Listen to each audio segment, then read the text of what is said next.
우리는 민족 중흥의 대한민국 현대사를 뒤흔든 권력의 정점, 대통령. 그러나 그 권력에 가장 가까운 자리에 있었음에도 이름조차 남지 못한 여인이 있었습니다. 1919년 겨울, 경상북도 선산의 작은 산골, 눈보라 속에서 한 소녀가 태어났습니다. 부모는 강인하게 자라길 바라는 뜻을 담아 김호남이라 이름 지었습니다. 겉으로는 평범한 농가의 장녀였지만 훗날 그녀는 대한민국 권력의 중심과 얽히게 됩니다. 그러나 그녀의 이름은 교과서에서도 기록에서도 찾아보기 어려웠습니다. 박정희 대통령의 첫 번째 아내, 하지만 역사 속에서 지워진 여인, 김호남입니다. 그렇다면 평범했던 이 시골 소녀는 어떻게 대통령의 아내가 되었을까요? 1930년대, 박정희는 대구 사범학교에 다니던 학생이었습니다. 신식 교육을 받으며 자신과 어울릴 만한 신여성과의 혼인을 꿈꾸고 있었죠.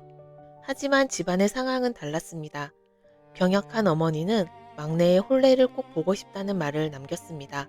그것은 권유가 아니라 사실상 명령이었습니다. 집안 어른들은 체면과 관계를 고려해 혼인을 서둘렀습니다.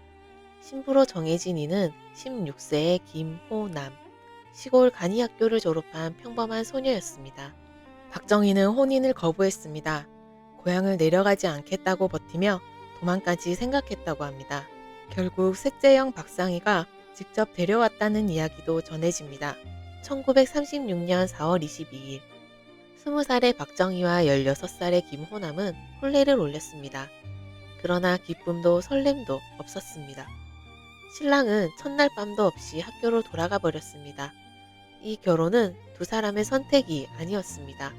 시대와 가문이 만든 강제의 결과였죠.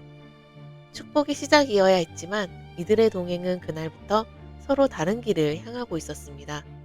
그 길은 결국 어떤 운명을 불러왔을까요?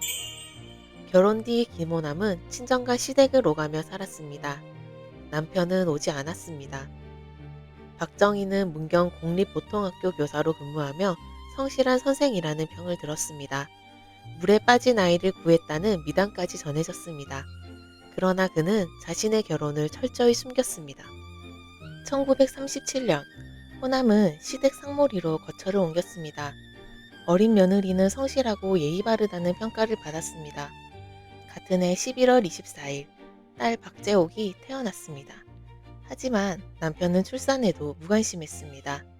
양육과 생활비 모두 호남의 몫이었죠. 방학 때조차 집에 잘 내려오지 않았고 내려와도 친구 집에 머물렀습니다. 심지어 아내와의 동침도 거부했습니다. 보다 못한 집안 어른들이 신랑을 아내의 방으로 밀어넣은 적도 있었지만 관계는 좁혀지지 않았습니다. 셋째형 박상희는 끝내 동생을 다그쳤습니다. 아내가 홀로 아이를 키우는데 네가 할 일이 이것뿐이냐며 크게 호통을 친 것이죠. 결국 분노가 폭발해 손찌검까지 이어졌다는 이야기가 남아있습니다. 호남은 남편이 다칠까 울며 만류했습니다. 그러나 그날 이후 박정희는 짐을 싸들고 다시 집을 떠났습니다. 집안의 꾸지람도 아내의 눈물도 그를 붙잡지 못했습니다. 그렇다면 그의 발걸음은 어디로 향했을까요? 박정희는 교직을 내려놓고 만주군 장교가 되었습니다. 그곳에서조차 아내에게 편지 한 장 보내지 않았습니다. 호남은 어린 딸을 안고 고요히 세월을 견뎠습니다. 광복 이후 박정희는 육군 사관학교 교관이 되었습니다. 그러나 가정은 여전히 공허했습니다. 1947년 가을, 그는 동료 장교의 결혼식장에서 이화여대 학생 이현란을 만납니다. 지적이고 당당한 신여성이었습니다. 박정희가 꿈꾸던 이상형에 가까웠습니다. 그는 혼인 사실을 숨기고 다가갔습니다. 학비를 대주고 다정히 챙겨줬고 결국 동거까지 이어졌습니다. 멀리 상몰이에도 소문은 흘러갔습니다. 남편이 다른 여인과 함께 산다는 사실. 그것은 단순한 외도가 아니라 가정의 부정이었습니다. 박정희는 호남에게 이혼을 요구했지만 호남은 단호히 거절했습니다. 기다린 세월과 키운 아이를 쉽게 부정할 수 없었습니다. 하지만 이현란과의 관계도 오래가지 못했습니다. 박정희가 남로당 사건에 연루되어 체포되자 이현란은 등을 돌렸습니다.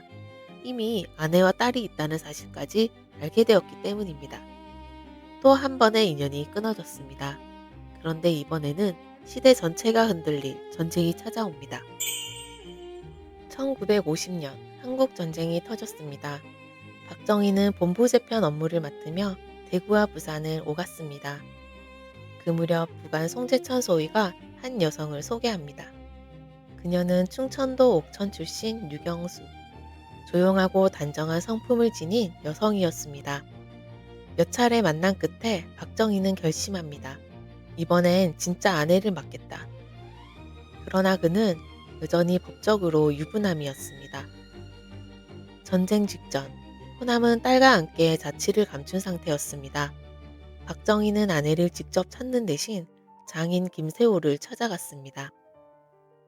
분노 속에서도 결국 도장이 찍혔고 1950년 11월 1일 호남의 이름은 호적에서 지워졌습니다. 그로부터 한 달 뒤 박정희와 유경수의 결혼식이 거행됩니다. 호적에서 이름이 사라졌다고 해서 한 사람의 존재까지 사라지는 걸까요? 이혼 뒤 호남의 삶은 더욱 고요해졌습니다. 잠시 결혼했다는 이야기도 있었으나 오래가지 못했습니다. 결국 그녀가 택한 길은 사찰이었습니다.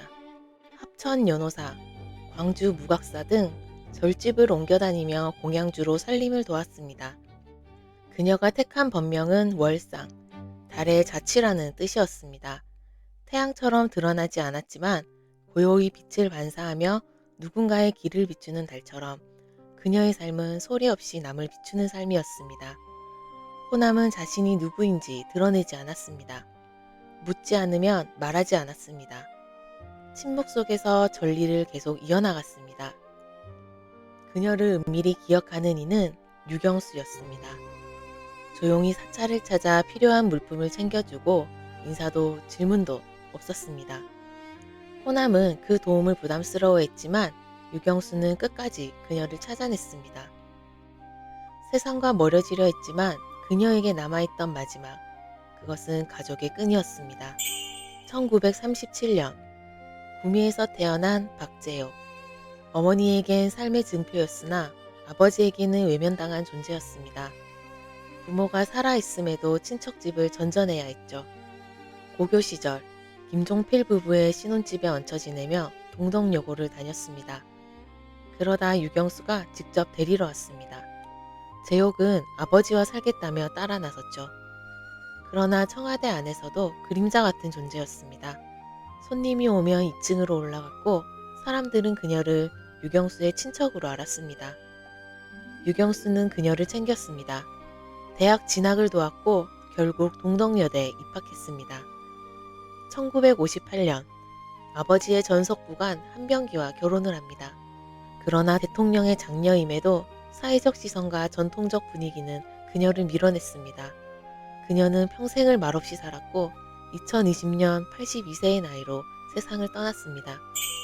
어머니와 딸은 모두 권력의 잔막 속에서 이름을 감춰야 했습니다. 한 사람은 국가 권력의 무대 뒤편으로, 다른 한 사람은 고요한 산사의 그늘 속에 머물렀습니다. 서로 다른 길을 걸었지만 두 존재 모두 그 시대가 남긴 무게를 함께 짊어지고 있었습니다. 오늘 우리는 대통령 박정희의 첫 번째 아내 김호남의 발자취를 따라가 보았습니다. 그녀의 이름은 오래도록 기록밖에 머물렀지만 분명히 한 시대의 무대를 감당했던 사람이었습니다. 그렇다면 김호남의 삶은 지금 우리에게 어떤 질문을 남기는 걸까요? 여러분의 생각을 댓글로 남겨주세요.